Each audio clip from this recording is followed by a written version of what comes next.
Hi, I'm Elizabeth McCall, and I'm here with Vana, an Emmy Award-winning filmmaker. And we were talking a little bit about children. And did you ever think we were saying, life throws you some curveballs. Sometimes it goes a little different direction than you thought. Did you plan on having children? Well, yeah, I always wanted kids, and I prayed for boys because I didn't want to do little girls' black hair. That's why I have a crochet now, it's no maintenance. Okay. And I got the boys, and I loved having boys. I'm a tomboy. Okay. And your sons are special. They have autism. That's right. That's a blessing. I always consider that a yay me because I was so egotistical. It made me focus on something other than myself and really look at life from a big picture perspective. How old were your boys when you found out they had autism? Around 2. So first Carter was diagnosed, then we had Bakari, and he was hitting all of his milestones, and eventually he went away, and then he was diagnosed. So yeah, both of them around the age of 2.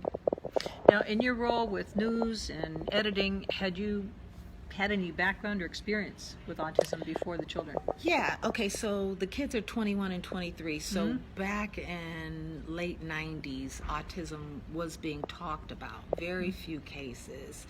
Actually, one in 2,500 in 1985.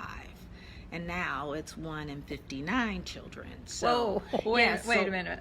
Is this because they weren't diagnosed correctly, or is there suddenly... We're not getting into that. Okay. All right. Because I have my theories, as does everybody, and there is nothing definitive scientifically to state which. So let's get back to us. Yeah, okay. So back to your sons. So there you are. You're working as a filmmaker. You've got 2 children anyway, which being a parent with 2 boys is a handful, I'm sure. Yes. Talk a little bit about it and some of the situations that you faced.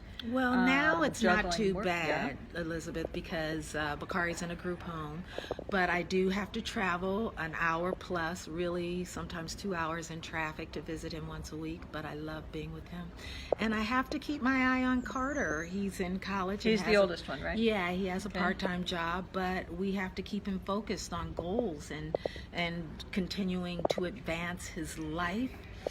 But when they were little, it was hell. I mean, everything was different. My kids weren't like other kids. I mean, I was... Tell me a few things, just like when you started noticing some things that were different. Well, it was not noticing because I accepted my norm and loved my children, but I was a Sunday school teacher and substituted in the toddlers class and saw that all those little people talked. My kids didn't talk. They had real thoughts and ideas, and that was something I didn't experience. So that whole thing was shocking.